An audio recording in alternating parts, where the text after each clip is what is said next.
Well, hello, and I would like to welcome you to the first forum that is made up of our Black City Council representatives in a dialogue with the students at Simmons College of Kentucky. This is a unique and novel dialogue, and I would like to welcome you to this discussion where questions have been crafted by the students at Simmons College to pose to those who represent the Black community on the City Council. My name is Kevin Cosby, and I am the president of Simmons College of Kentucky, a historical Black college and university, the oldest HBCU in the state of Kentucky.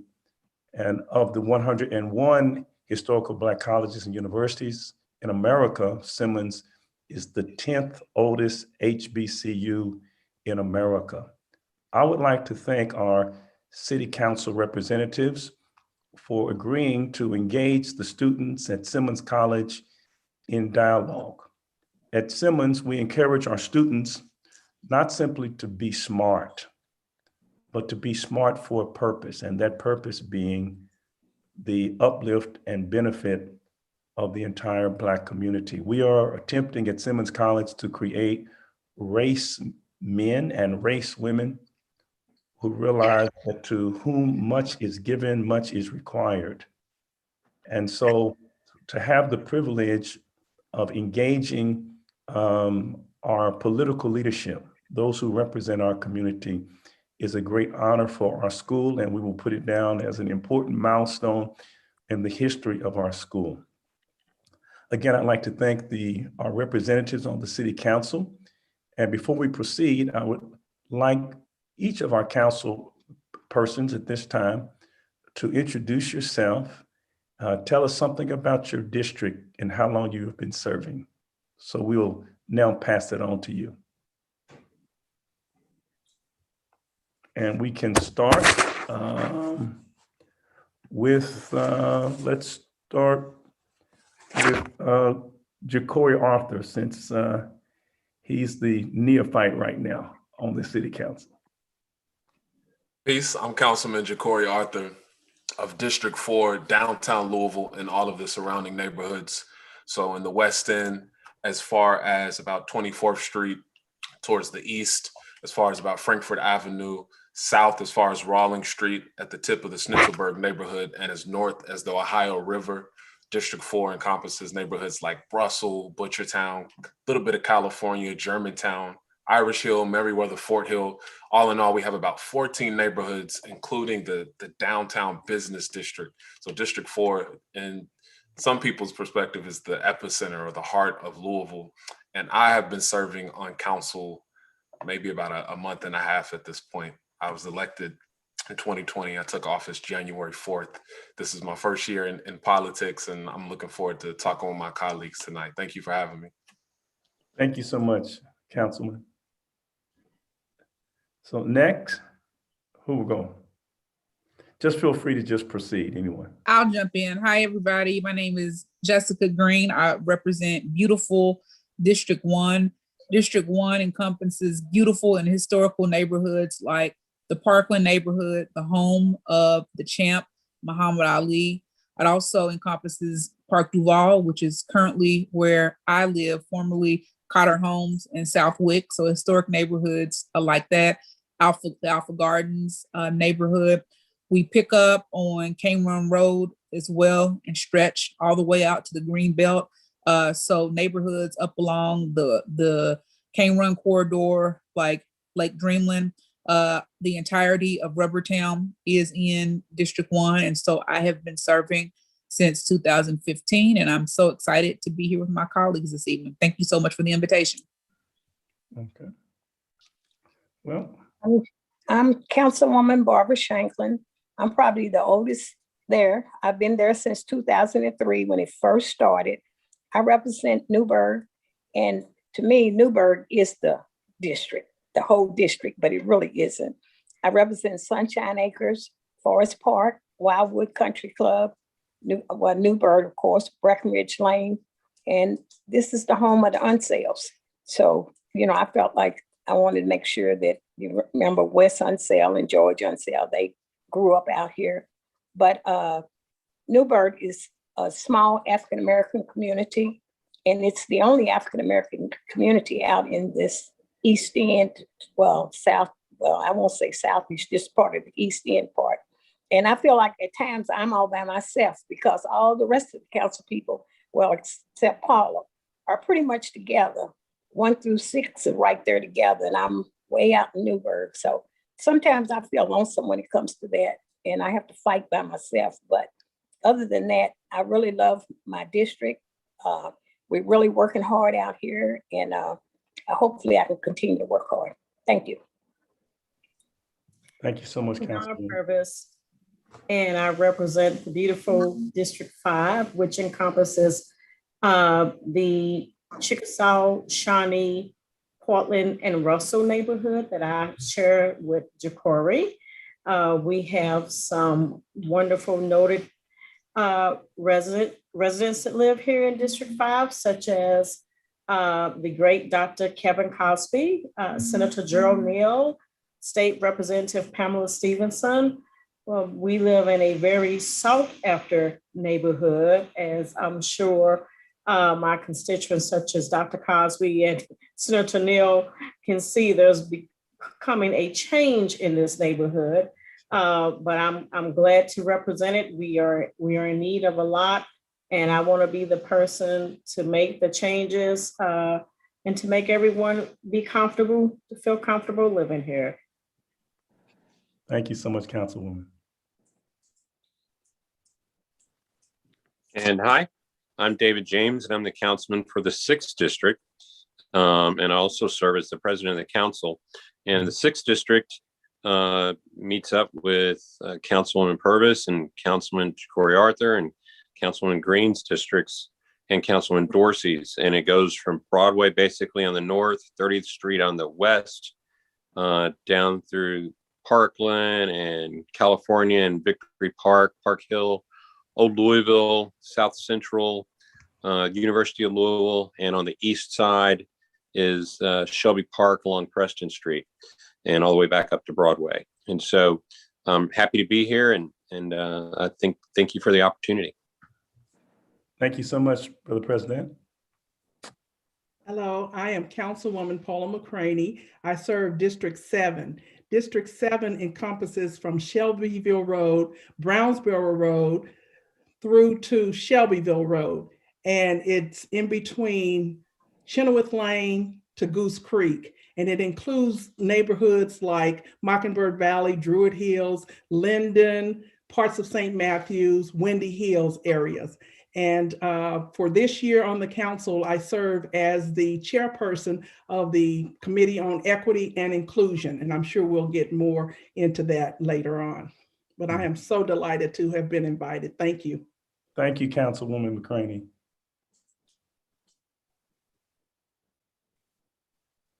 Okay. And is that it? Everyone has had a chance to speak and introduce themselves? Anyone? And in her absence, I want to recognize Councilwoman Keisha Dorsey, who is a great community advocate and is doing a phenomenal job. So in her absence, I'd like to recognize her. And again, I'd like to thank you for engaging the students at Simmons College of Kentucky on the issue of politics. We cannot overstate how important politics is. I think the classic definition of what politics is comes from Harold Laswell, who was a brilliant political scientist at Yale University for many years.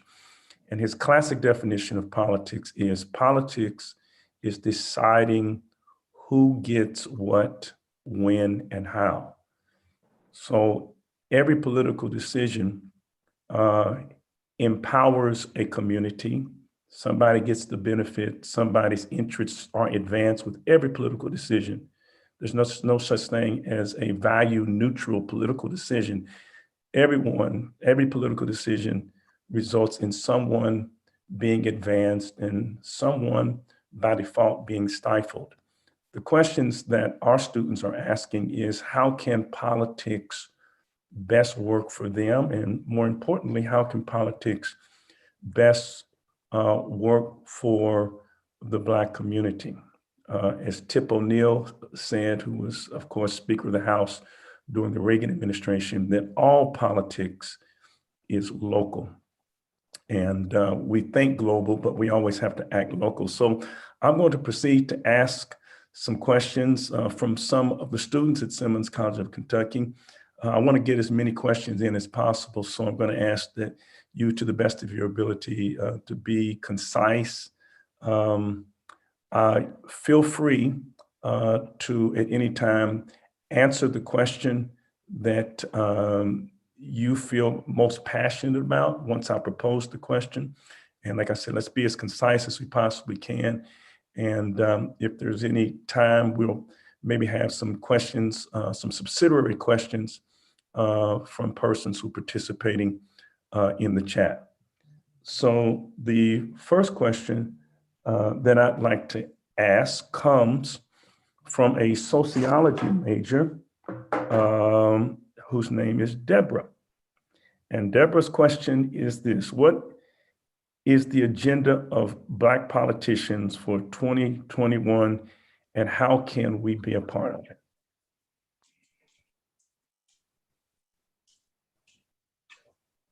Good question. Well, I would say that at least in my mind, the agenda for Black politicians is or should be about justice. And so we saw with 2020 that the complacency of the electorate has really changed. And so Black people in particular are tired of the leftovers. They're tired of just the hand-me-downs that the American government has provided to our people. And so, at least in my mind, my agenda, and I think that all of our agendas are at least in part or singularly focus on issues of justice and equity and trying to equalize the playing field and to right the wrongs of that people of color have endured in this country and in this city for generations. And so that's my short answer.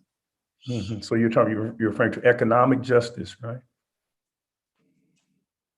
Yeah, that's. I'm talking about justice on all levels, because we have been denied equal access, even to be given, what I believe to be crumbs. So economic justice, things like health equity, Right. things like legal equity, educational equity. And so equity across the board, because we are way behind the ball on all areas. And so again, when I think about the focus for the legislation and the things that I believe that all of us are focused on, I know that many of us, if not all of us, have a laser sharp interest in that particular arena.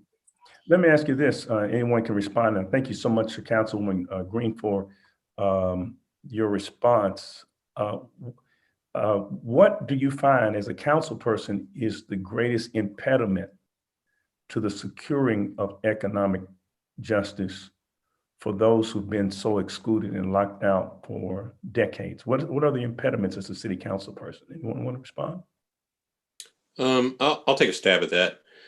So I've been on the council for 10 years, and what I find to be the greatest impediment is that we only, at the time, had 6 African-American council people. Can you hear me? Okay. Yeah, okay. So we only had 6 African-American council people on the council, and it takes 14 votes to do anything. Any responses? What's the greatest impediment? What are some of the impediments? Can he not hear? I can hear you. Can everyone hear me? We can now. Yes. Okay, I'm sorry. What are the greatest impediments to economic justice? Councilwoman Green indicated that she wanted to help advance an economic justice agenda for the Black community, but there are obstacles and impediments. Could you go into some detail about what have been the impediments to economic justice in the Black community? Dr. Cosby, you're frozen, so I don't know if there's any way to get your Wi-Fi together or not. But Dr. Cosby, we can hear you, but you're frozen on the screen. And James was talking, but it sounded like you couldn't hear him. Oh, I tell you what, there's a possibility that I may have to come back in. Give me 1 second, okay? Okay. All right, but maybe Councilman James, if you wanted to continue. Yeah, I'll just continue. I would say with only having 6 African Americans on the council at the time is a huge impediment towards getting things done, because we only make up such a small portion of what is required to be 14 votes. I always tell people that when they first come on the council, you got to have 13 friends that believe in what you believe in. Otherwise, you're not going to get anywhere. And so to me, that's always been the biggest impediment towards passing legislation to get certain things done. Now, I would also say that I think that there's been a lot of frustration with the executive branch because some things are not, the council, the legislative branch doesn't have the ability to do certain things on its own within Metro government, and has to have the cooperation of the executive branch. And the executive branch has not always been supportive. And those are the biggest impediments. And you touched on a really important point that I was going to speak to, which is that even this call is an opportunity. Every call I have with all of you individually, but the call that we're having collectively is an opportunity to shed light on the need for an agenda. And that agenda might be different depending on which district you're in, what your experience is, what you care about. But if the 7 of us from District 1 through 7, I think it's interesting that the first 7 districts are us. If the 7 of us locked arms and we decided that we had some sort of agenda, I think we'd be unstoppable. I think I said that to Councilwoman Donna Purvis earlier. But when you look at the reality of like issues in Black Louisville, we're a quarter of the population, 3/4 of the unsheltered population, 3/4 of school suspensions, got a poverty rate 3 times the rest, unemployment 3 times the rest, jail 3 times more likely to be evicted. And this is largely not by choice. This is because of what we know as racism. And if we don't address the needs of Black people in this community as a collective, we won't exist in a city that our ancestors built. So when we talk about agenda, everything that Councilwoman Jessica Green said, but I wanted to lift up these Tuesday racism as a public health crises meetings that Councilwoman Keisha Dorsey invited me to before I took office, where we're meeting and we're coming up with what that agenda could be. 30 pages, over 100 different policies that I want to work with you all on, roll them out this summer so that we can push forward. Because if we don't do it now, when will we ever do it? Jecorey, I'm going to jump in and I'm going to mention something that we talked about earlier. I'm sorry. Okay, I'm back. Okay. So Dr. Cosby, can I continue or? Yeah, sure, I'm sorry. No. Yes, Were go. you able to hear everybody? Yes, I can hear you. Okay.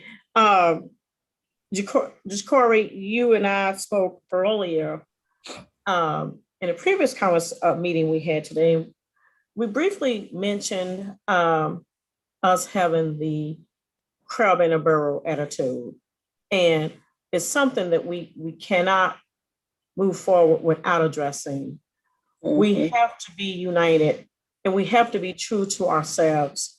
We can't go and make deals in back doors with the enemy to uplift ourselves.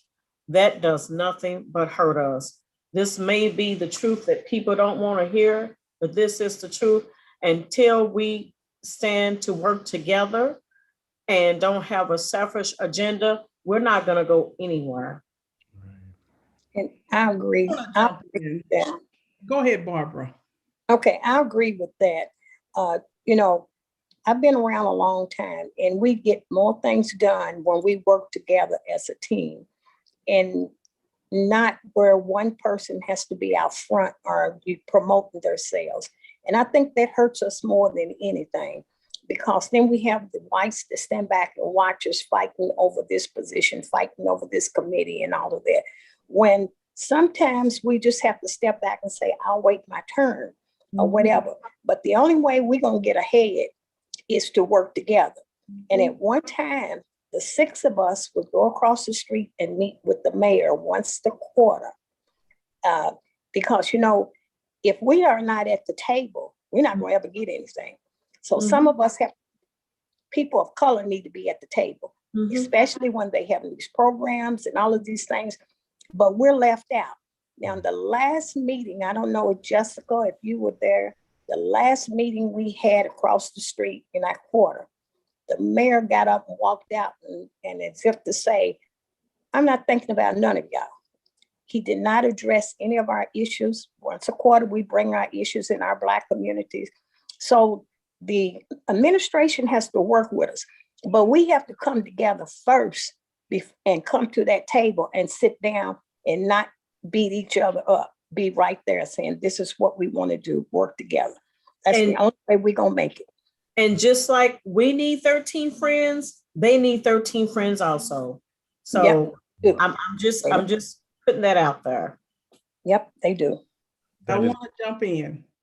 It's amazing that we counted 7 African-American or Black council people, districts 1 through 7.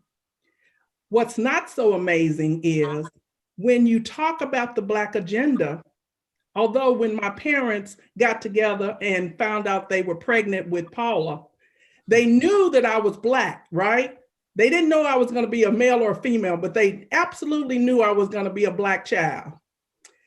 But it's amazing to me how when we talk on this council about the Black agenda, although District 7 is in St. Matthews, Mockingbird Valley, on Westport Road, I'm often not invited to the table, as Black as I am. And so talking about being at the table and having to get along with one another, I want us today to understand that it's going to take all 7 of us in solidarity, because I've offered my NDF, my CIF, whatever I can give toward the cause of Black America. That's what I'm about. Although, yes, my first and foremost responsibility is to District 7, and my constituents are 92% white. I am and would like to be invited to the table whenever you talk about the West End, because I want to be a part of that conversation, because I certainly have energy and I certainly have interest in making this entire community what it could be and what it should be. That's, let me, and I appreciate the fact that this is developing organically, that we had an agenda, but I think that the students at Simmons need to learn that people have to work towards a unified front. And that's not something that happens automatically, but it has to be a conscious decision that we would all be servant leaders and that we would subordinate personal interest and personal agendas for the betterment of the group. Right. And that's, I think, what not only the community wants to see, but that's what the Simmons College students want to see. And, you know, I should not quote him, but even a broke clock is right twice a day. And Ronald Reagan said to his Republican constituents in leadership that there are 11 commandments. And the 11th commandment, according to Ronald Reagan, is thou shalt not speak ill will of another Republican in public. And so maybe if we can abide and create an 11th commandment among the Black City Council persons, and that is the 11th commandment is thou shalt not speak ill will of a brother and a sister, a Black council person. So let me go on and ask another question. And this question comes from a music major named John. And his question is, as a Black politician, personally, how much are you involved with your community? Do you know what they're asking? Let me interpret it for you. In times of a snowstorm and ice storm, do you leave the city and state to go on a vacation to Cancun with your children, as a politician has done in Texas? I like to speak on that, please. First, I like to say you gave the definition earlier of politics, and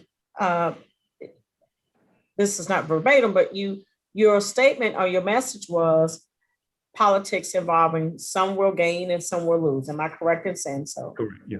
And so, I think about the term politician, and in my opinion, there's a lot of negative connotations. And this is why I tell people I am not a politician. I'm a public servant. Mhm. I am here to serve you. Good. Politicians have what you call, people consider politicians as knowing the game, playing the game. Yeah. I don't have time to play the game because I'm here to serve you. I'm not here for a game. I'm here to help you. So in the event that if my constituents are suffering, if they can't get off the streets, I shouldn't be able to get off my street. I shouldn't be, in another community, or I shouldn't be on the plane going to Florida. I'm right here on Garland with 2 blocks from you, street ain't been paid yet, but I'm all right. Right. So, that's just the way it is. I shouldn't eat steak and you eat hot dogs. Mhm. So that's the type of public servant that I am. So I just wanted to mention that. Thank you. Thank you so much, Councilwoman Purvis. Okay. I wanted to say, excuse me, I Sure. wanted to say the type of politician that I am. And I too do not call myself a politician. I call myself a servant to my community. I have a food pantry every second Monday of the month. I'm out there serving food myself. I started it. I stand out there, it's drive-through, stand out in the rain, in the cold, passing out food every other Monday. We have as many as 100 people that come. I buy canned goods out of my own pocket. I buy clothes for the kids out here. Newburgh I have really put a lot of money and my money and time into this community, and it has started to turn around. We all have different things that I'm not a politician that we do. I'm not the person that wants to sit at the desk and write a law. Most of the laws that we write are not enforceable anyway. I'd rather be in the community where my people are working. I go door to door to senior citizens. I take them food. So I'm well known in this community, and that's the kind of politician that I am, out there with my people. Mhm. Thank you. I want to give a different perspective real quick, because I heartfelt all the answers that I just heard, and I'm only 28, so what do I know? But I want to remind everyone, we live in a region, almost 800,000 people that we collectively have to serve. And out of those 800,000 people, 26 of them can write, file, pass laws, our legislative body. And when you think about the laws that have been on the books to put us to where we are today, I just talked about earlier, all the deficits that we experience, all the discrimination, the racism, that was done through law. It was legal to own someone as a slave. It was legal to tell you couldn't live in the same neighborhood as me if I'm white, or you couldn't work next to me, or your kids couldn't participate in activities with me. We are here as a result of special mistreatment. So therefore, what we work on needs to result in some sort of special treatment for those groups. But what's important about the 26 of us being able to pass those laws, 7 of us are Black, we can't ever leave that on the table, because it took law to break us, so it's going to take law to fix us. Mm-hmm. And that's so important for us to keep in mind as we move forward, because giving food to seniors is important. Shoveling snow is important. Or even the past week when I've been helping and hustling and making sure people who are outside, and 78% of them are Black, according to the housing study from 2019, 78% of the people outside are Black. That is temporary. That is a Band-Aid. It doesn't fix the long-term issue. And if we don't fix the long-term issue with laws on the books, it's almost like our jobs, like our terms, our seats, we're just keeping them warm. And we have to think about the bigger picture here, because otherwise we'll have another 400 years of oppression. I'd like to respond to that, because there are so many laws that we make and put on the books that are not enforceable. there's no sense in making laws if they're not enforceable. And there are a lot of them. If you're going to make a law, make sure it's something that's enforceable and that can help the people. Right. But just to sit there every day and just look up something to write, put a law on the books, and it can't be enforced, that's a waste of time for the people. Well, and I have this to say about the lack of enforcement. It has a lot to do with our administration. And a lot of times, some of the departments, they don't really care about enforcing the laws because they know that there are no checks and balances with them. And so that makes us look ineffective as council people, and people don't understand that, you know, it's not us, it's the administration. And, you know, prime example, we had a police chief that should have been gone years ago. There was no enforcement with the police department, but that was not for us to decide. That was for the mayor, the executive level. And so I understand what you're saying, but until the administration cracks down on their departments and make them do the jobs that they're supposed to do, that's the way it's going to be. And I'm hoping, you know, our new mayor to be will take us serious when we cry out for help and we need this and the other. You know, we should not have departments telling us no, what they will and they will not do. And so I'm hoping that we can get support from our new administration when they come on board in 2 years, but that is the problem. I'm gonna say this and then leave it alone real quick. Why are we sitting here hoping that a white man, assuming the next mayor is gonna be white like all the other ones, is gonna help our communities? What would happen if all 7 of us, like you said, like Dr. Shanklin said, they used to go to the mayor's office and say, this is our agenda. What would happen if all 7 of us said, this needs to stop or this needs to be enforced? Politicians do what you allow them to do, whether you're thinking from the constituents' perspective or from our perspective, looking at the mayor's office. We gotta link up and build power. And right now it's like, we're all just kind of singing solos. What would happen if we created a choir? It'd have so much more power than us singing individually in our own districts, but I'll leave it alone. You know, politics, let me go back to the definition by Harold Laswell. Politics is a decision on who gets what, when, and how. Someone is getting something. Someone's community is advancing as a result of every political decision. Another thing about politics is that politicians don't respond to applause. Politicians respond to pressure. It is pressure. And what helps to create pressure is your constituency. Have you ever thought about having some type of monthly forum, some type of council, you know, some Black caucus in which you have a monthly forum in which you help to educate as a united group of council persons, the entire community on some of the urgent critical issues that they need to be aware of, so that the community, you will have the power of the community to put pressure on those in office acting in the best interest of the Black community.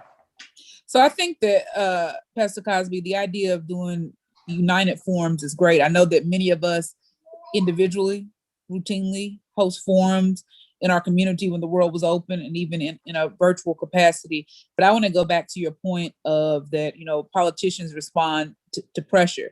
I've said it over and over that 2020 changed the game in this country, particularly in the city of Louisville, because there were things that happened in this city in 2020 and even shifting right now that would have never, ever occurred, but for the fact that the electorate finally found her voice.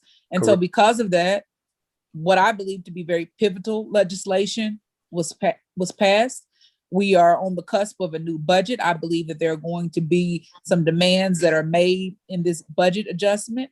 I believe that we've seen some scampering from the mayor's administration, some tap dancing that we never otherwise would have. And so again, the pressure of the people is something that I have enjoyed watching, because I feel like for too long, many times politicians, elected officials, they sit securely in their little ivory tower and just feel or expect that nobody's going to ever challenge them. Nobody's going to ever push their backs up against the wall. But again, the reality of the situation is I have watched and I have admired and have been so proud of people. And so I say, keep pushing, because if there are things that you want to have happen, keep showing up, keep your voices being heard. You are doing exactly what you are supposed to do to get the change that you have never seen in 300 years. And so pressure bursts pipes and pressure pushes politicians. And let me say that somebody might want to have a T-shirt with our plaque, which makes that very prominent, and that is, politicians do not respond to applause. They respond to pressure. That's absolutely right. As Councilwoman Green said, we had transformative change in our city and in America because the electorate, the body politic, rose up and put pressure on those who are decision makers. Some of the things we could have gotten that we got in 2020, we could have gotten a long time ago, but we did not put pressure. Franklin Delano Roosevelt told A. Philip Randolph, he said, I will do what you ask me to do, but you got to make me do it. In other words, you've got to put pressure on me to make me do it. And might I add this, and then I'll get to the next question, and that the pressure that we're talking about is not allowing the politicians to engage in psychological politics, but policy politics. And what I mean by psychological politics is this: white politicians, and sometimes even Black politicians, love to give Black people things that make us feel good, like name a street after us, or put our name on a building, or a Juneteenth celebration, or put Harriet Tubman's picture on the cover of a $20 bill, but at the same time have Andrew Jackson's face still on the back of the $20 bill. Black people do not want, I mean, that's good psychology. It makes you feel good, but feeling good don't mean you're doing good. I'd rather have a $20 bill in my pocket than to have, now I would want both and, but if I had to choose between having a Black people on the cover of a $20 bill and having the $20 bill in my pocket, I would rather have the $20 bill in my pocket. And so one of the things that we have to move away from is making politics about psychology and not about policy. And let me say this, notice I said the word policy. And I say the word policy because the root word for politics is city. The word polis, P-O-L-I-S, Greek word polis is city. So notice the connection: politicians, police, policy, all come from the same word. Indianapolis, polis, city of Indians. Annapolis, city of Anna, wife of Lord Baltimore. So it's all about the polis. How can we have policies that affect the city? And that's only going to come through pressure. So let me hasten on. I've got a question from Tamika, who's a sociology major. Why are resources for Black-owned businesses not available in our neighborhoods? I don't necessarily think that is wholly true. I think part of it is making sure that people know what's out there and linking them up to the resources that currently exist. Because particularly during this COVID pandemic, I can speak for several businesses that I know, whether they were restaurants, Black-owned restaurants, daycares, that got a significant amount of money during this pandemic. But there are still people who were like, oh, I didn't know about it. So it's really about us trying to do a better job to make sure that people are aware of what exists. Because I believe that I don't believe that there is enough, but there are resources that are out there. There are small business loans. We know that Russell Business Incubator, AMP just opened that up. That's another resource for our people, but making sure that the messaging and that people know what exists and plugging people into the resources that they need and that they deserve, that remains a challenge. But there are some resources that are out there. So I don't necessarily agree with that statement in its totality. Let me ask you this, if I can push it just a little bit further to the council, and that is Councilman Arthur, he was quoting really Martin Luther King. And Dr. King said, those who have been the victims of special mistreatment should now be the recipients of special treatment in order to repair them. Do you think that there should be some type of reparations, and should the city, like some of the other cities, the state of California has passed a reparations bill, that there should be some specific, tangible, measurable, quantifiable resources set aside in order to repair Black people who have been the victims of centuries in this city, decades of mistreatment? Let me jump Absolutely. And I'm gonna let Councilwoman McCraney go, but absolutely. Absolutely is right. And let me tell you, we just had a meeting in one of the committee meetings for the equity and inclusion. And that committee meeting was to be about the 14th Amendment. And I wanted the special guest to talk about the part where the 14th Amendment speaks to equality of the law for everybody. And so as he was speaking, we were listening intently until the conversation veered into reparations. And it was a professor. And when asked about reparations, he proceeded to talk about, he just didn't see how that could happen. How do you do that? People who died in the Civil War are no longer around. How do you actually distribute that to Black people? And so it was unfortunate that we had to close the meeting, and I'll have to invite him back. But what I discovered at that moment was, if you don't press people, if you just listen to the people who are supposedly in power that are against reparations, and if you don't press them, they will allow you to believe that it's impossible. They will want you to think that it can't happen. But you have to be bold enough to keep pressing that issue and making certain that that issue doesn't go away, regardless of the naysayers. And so for me, initially people would say, that's not even a local issue. That's for the federal government to take care of and to address. Well, that's not true.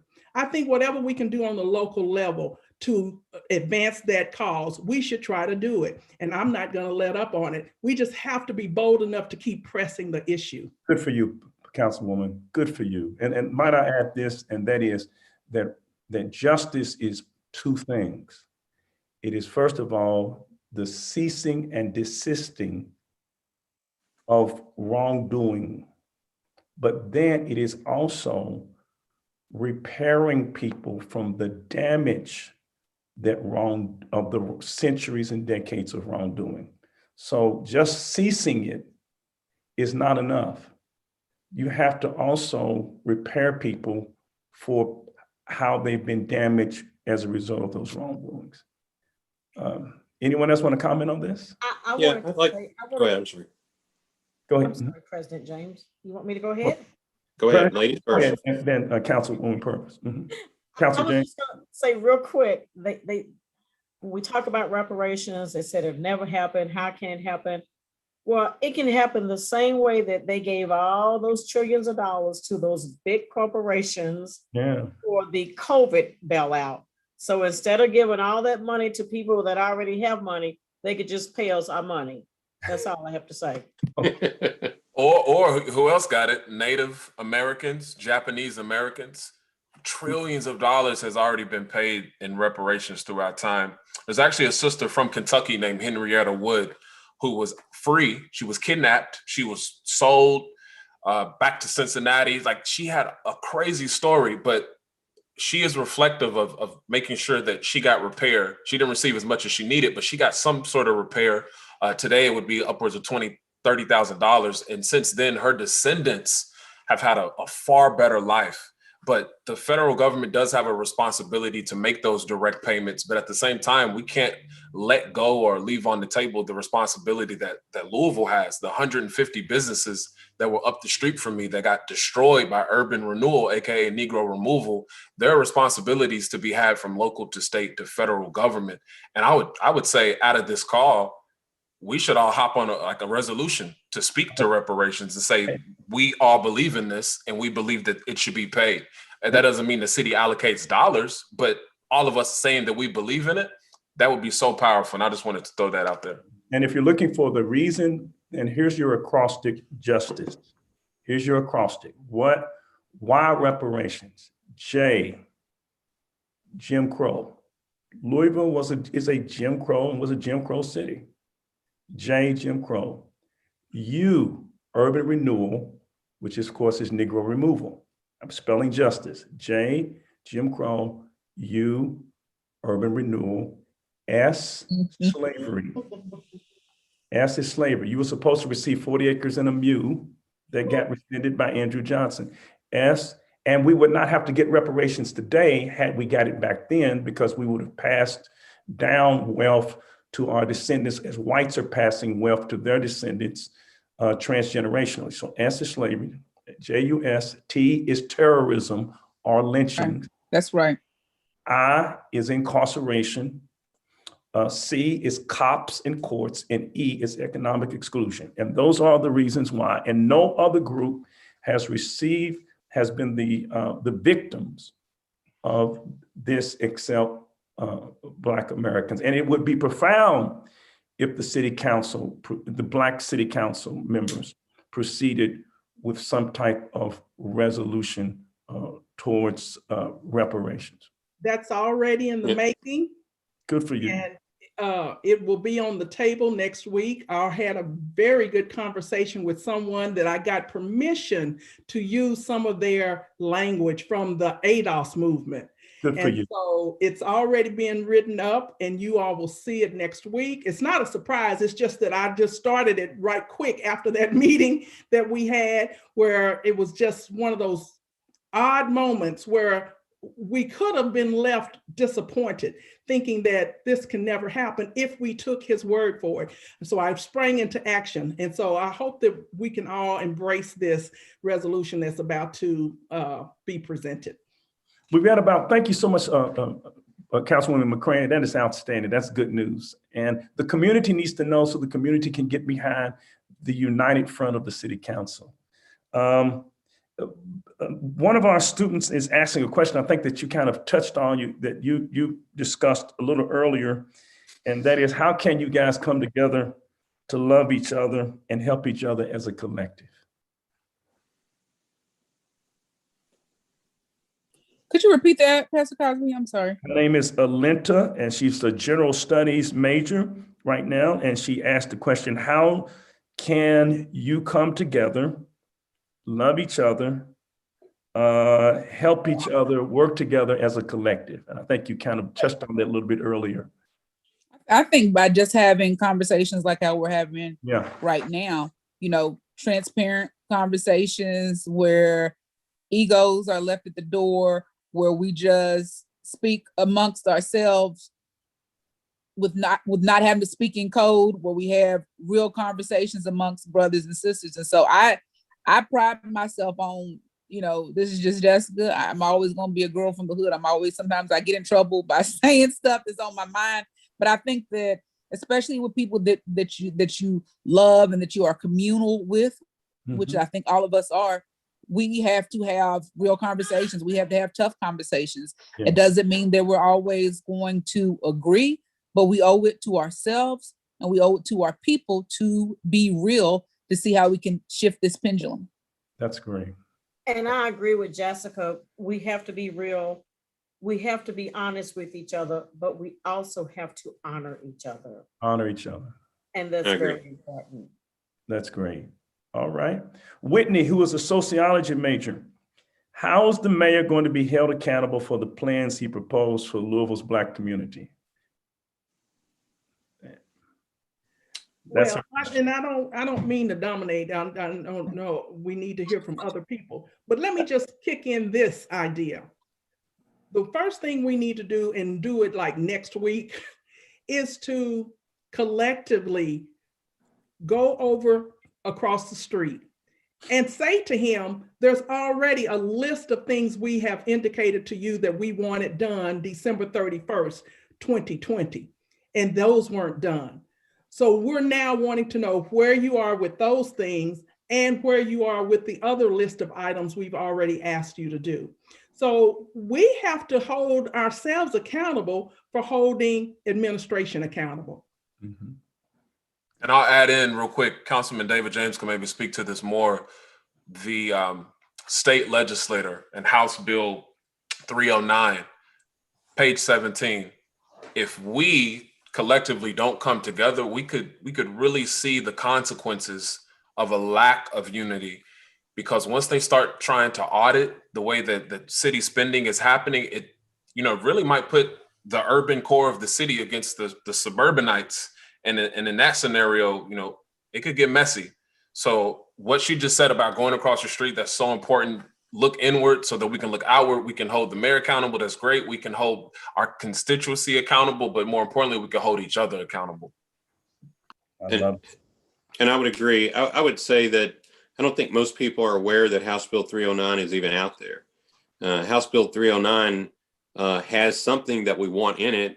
Councilwoman McCraney has been working diligently trying to get subpoena power for the Civilian Review Board. And she's done a good job in creating the ordinance, but we need subpoena power from the state legislature. Right. And they have put that language in a poison pill bill that removes partisanship from the position of mayor. And you say, well, why would they do that? Well, that's because the Republicans want to have their only option of trying to be mayor of the city of Louisville. You add to that page 17 of the bill where they talk about an examination of where revenue comes from, suburban versus urban. What that really means is we don't want to give money to social programs in the urban core of our city. And add to that the nonpartisan mayor race, what that really does is dilute Black votes. That's what that really does. And so having a conversation about that is what we all need to be doing right now. Thank you so much. And I can tell you, because I'm fighting hard for that piece that's in 309, one would think that I'm for the whole bill. I am totally against the whole HB 309 in its totality. And I was in a forum on last Saturday with the architect of House Bill 309, the Republican who is putting it forth on Monday. And I said to him in open forum, would you commit right now to taking out the Civilian Review Board piece with 309 and making it its separate bill?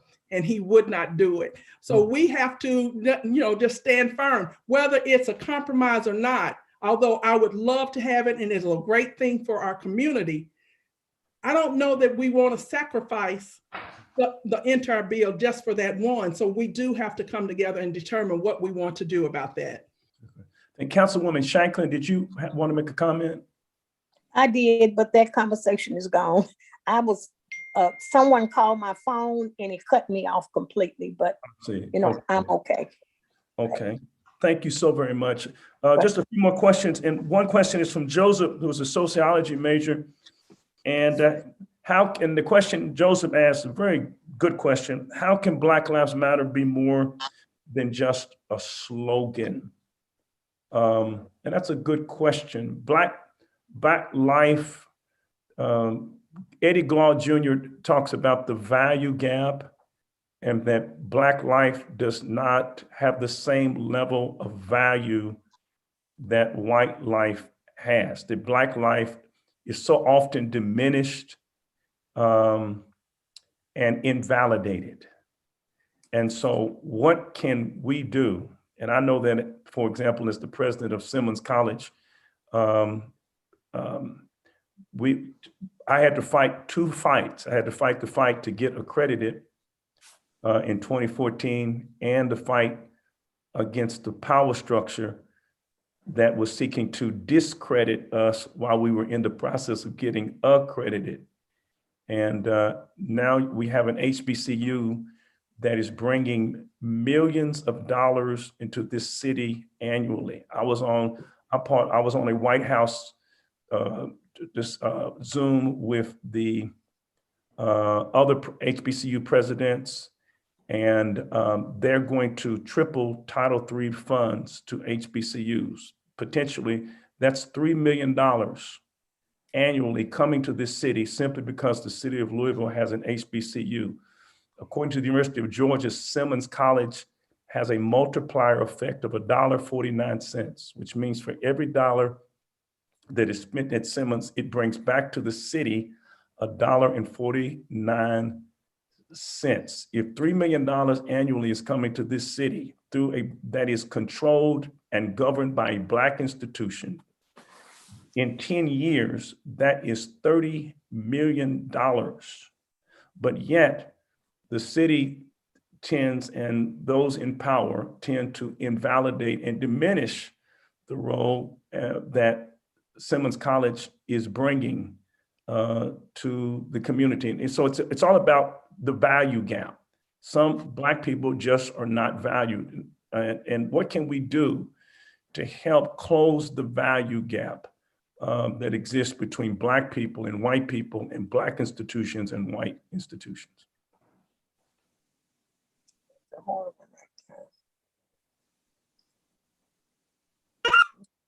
Anybody else want to jump in? Go ahead and I can jump in after. Well, I think that, Barbara, you want to go jump in? No, you go ahead and no. jump in. No, I was just saying that's a really hard one there. You know, when we talk about education, I mean, it's just, I can't even say how I feel about it when it comes to education. You know, they always make sure that their kids are more educated. My kids go to Brown School, which is a really decent school, but everybody can't get in there. You know, education is hard for me. So I just give it to you. And I know that they're not putting the money in the schools that they should. And so that's where I am with education with the kids. I'm just upset with that altogether. So I know I'm upset with the Black and white education in the school system itself. So like short answer, without a doubt, direct payment reparations to the people here who descend from slavery, Jim Crow, and otherwise. But locally, what we could be doing in terms of like locking arms and building power, you know what I've noticed over the course of this call, that all of us have expertise in something so unique, you know, from Councilman David James, who has expertise, you know, in the criminal justice system and in police. Keisha Dorsey, who's not on here, health and wellness. She used to work at Humana. Jessica, you're an attorney, right? So law, family court, whatever. I'm an educator. Like, we all have specialties. Sister McCraney, business jobs. You used to own a business. Donna Purvis, sustainability and environmental work that you do. Dr. Shanklin. I mean, we are in a situation where we have specialties. And what would it mean if we set an agenda and we worked on our pieces and we brought it together and we locked arms on that? But in terms of making Black Lives Matter, we got to put our money where our mouth is. A simple first step. There's almost 280 people who permanently live outside. I was just sharing that the housing needs assessment says that 78% of them are Black. What if we all pulled our money together and started building housing for those people? Because Tamika Laird just said on a budget call Thursday, that there are people walking around with vouchers, and she said there's no units, there's no places for them to go to get quality housing. So in terms of Black lives that matter, we can't say that Black lives matter when there are people living under the expressway next to my house in the snow. So that's just a project idea specifically. Good for you.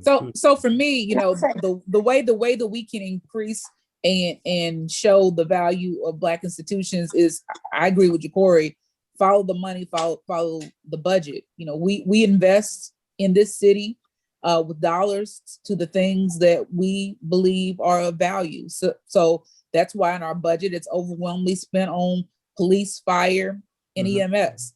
That's why agencies like the Office of Safe and Healthy Neighborhoods are woefully left inadequate. That's why places like Simmons College of Kentucky doesn't get the resources like other folks and other institutions. And myself, as a graduate of an HBCU, the Spelman College, I recognize and know that HBCUs, they produce more Black doctors, more Black attorneys, more Black teachers, more Black everything than majority institutions. And so again, we can show that we value Black institutions by simply giving them the money that they deserve, because we can't ask Black institutions, why aren't you able to do X, Y, Z, when we're not giving them the funding level as we roll over and play dead for majority institutions. Good for you. So Can I make a comment? yes. I like to make a comment.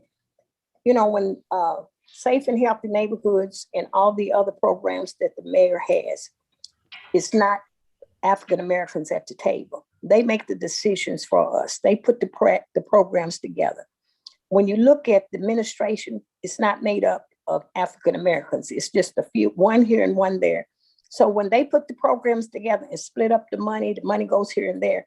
We're not at the table. That's I'm sorry. You're right. That's the decision that they make. One of the things that I've been hollering about is the different departments. I want to see where the Blacks are in the different departments. How many African Americans is in each department where they're getting the money? And because they're not there, it might be one or two in the mayor's office, and they sit down and they decide where the money goes, what kind of programs they're going to put for us, what kind of apartments are being built for us. I look at I think it's Beecher Terrace. I went down there, and I mean, there were no Blacks at the table when they put those apartments together. It was just white, and they decide what they want for us, and we accept it. Mm-hmm. We have to put more African Americans in positions down there in administration so they can be at the table and they can help make decisions for our people. Good. So that's all I had to say about it. Dr. President and council people, it is crossed the 8 o'clock hour. We are exhausted. We need about 5 more minutes, 10 more minutes. Let me ask this question. Do we have any questions in the chat?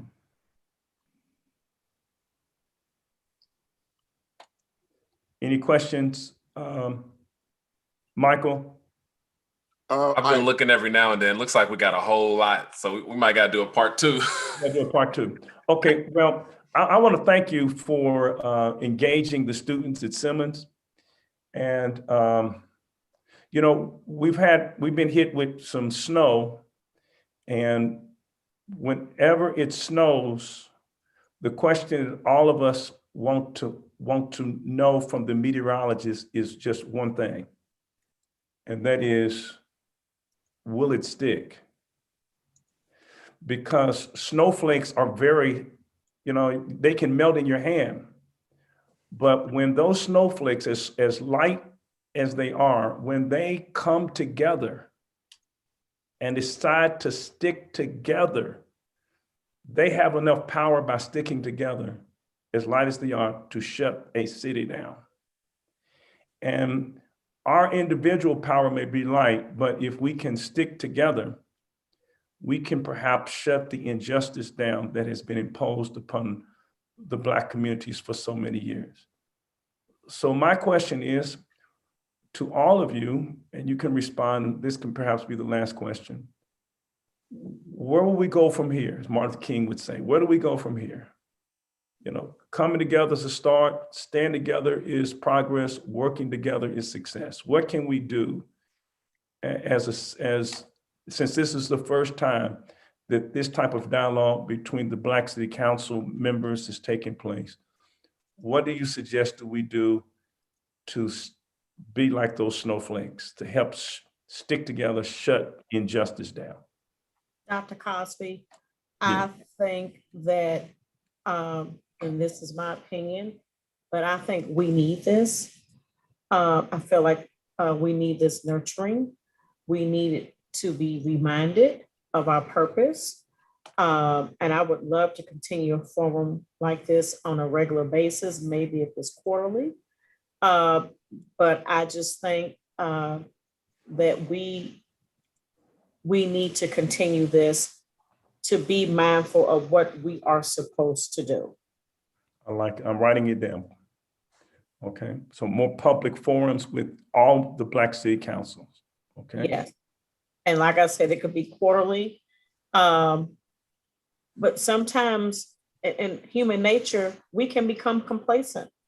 Yeah. And like we identified earlier, until we get the pressure on us, maybe we don't realize that we're failing in our roles.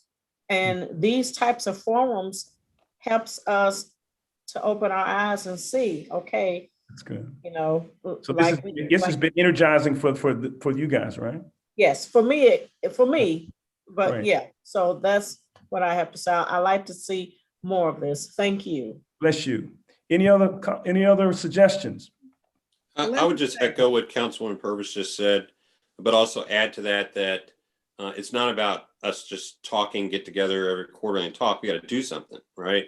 And so like Councilwoman McCraney was talking about, these are the things I'm doing. These are the things we're working on.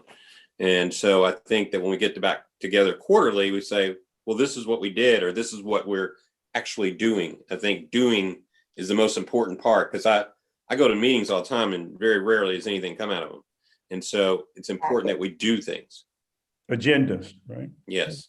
Having an agenda, advancing an agenda. Mm-hmm. An agenda is the number one, because we do know that race disconnected us, religion separated us, Mm-hmm. politics divides us, wealth defines us. Okay, all right. We need to, and wealth also classifies us. But we can know this and then be smart about putting an agenda together. May I make a suggestion, Councilwoman McCraney, and that is April the 4th is the 54th anniversary of the assassination of Martin Luther King. It's on a Sunday. It's also Easter, Resurrection Sunday. Could the Black representatives of the City Council have an agenda, a Black agenda, by April the 4th that they can present on the day King was assassinated, which also happens to be Easter? Yep. Yeah, I'm gonna say it. Sure. Absolutely. Yeah, sure. Okay. Is that cool? April the 4th? April the 4th?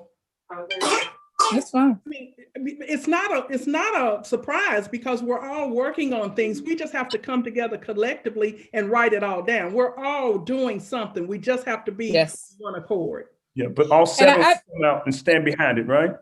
Yeah, and I think that you know, everybody, each of us works on legislation or projects all the time. I think that part of what needs to happen, a lot of times people like to keep their hand closed. This is my little thing that I'm working on. But the idea of being more collegial and understanding that if I'm working on something, letting other people know that I'm working on it. Hey, what do you think? Would you help me with this? Would you work with me on this? That's something that needs to happen more, as opposed to everybody kind of being so territorial. And that's not just amongst Blacks, but that's amongst the entire body, because that's something that typically happens. But I think that particularly amongst ourselves, we have more in common than we do differently. And so where we can find common ground, where we can work together, where we can build coalition, we are stronger together. That's great, strong together. So I have two things: more public forums, perhaps once a quarter, in which the seven of you come together to address issues pertinent to the Black community. You will present a Black agenda for Louisville, April the 4th, Easter, the 53rd anniversary of the assassination of Martin Luther King. Are there any more? I need 3 more, so we'll have 5. Any more suggestions? We need to set some dates. We need to set some accountability on the table. So since I called everyone, to come to the forum and invited everyone, I'll throw out some dates and see if we can get together. And also share that racism as a public health crisis document, 30 pages, 100 policies, some of which I know you all have been involved in. And let's just set the date, set the agenda, and set this straight.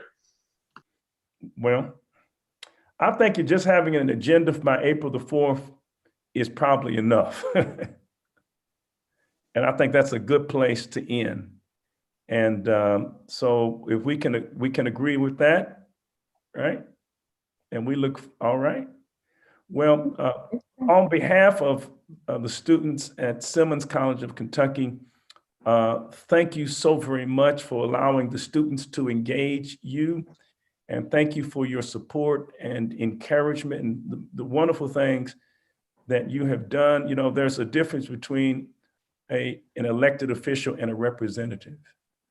And just because you're an elected official don't mean you're representing your constituency. And I want to thank you for being representatives, for agreeing to engaging the students at Simmons, and also for your help these 16 years that I have been the president of the school. I know during my early years, just scraping, Councilman David James was there helping me, and so many others have been such a great source of encouragement. So on behalf of Simmons College of Kentucky, Louisville's only private historical Black college and university, the 10th oldest HBCU in these United States of America, the birthplace of Black female journalism, because the first Black periodical written by women was Our Women and Children in the 1880s, in which they had a correspondent who said he was the first man to give me my first job.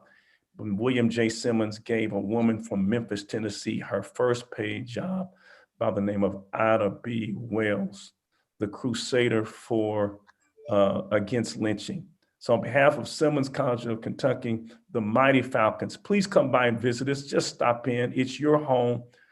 Take tours of it. Come by and see the renovations that are taking place on our campus, and come by when the kids return, because they will return back on campus for the fall semester. So please come by, get engaged, get to know the students, adopt the students, let them know that we want them to stay, because like 50% of our students come from out of state. So embrace these students who are coming to our city, because we want them not only to come to school here, but we want them to make Louisville their home. So on behalf of Simmons College of Kentucky, thank you, sir, very much for this time that you've given to us. Peace and blessings to you.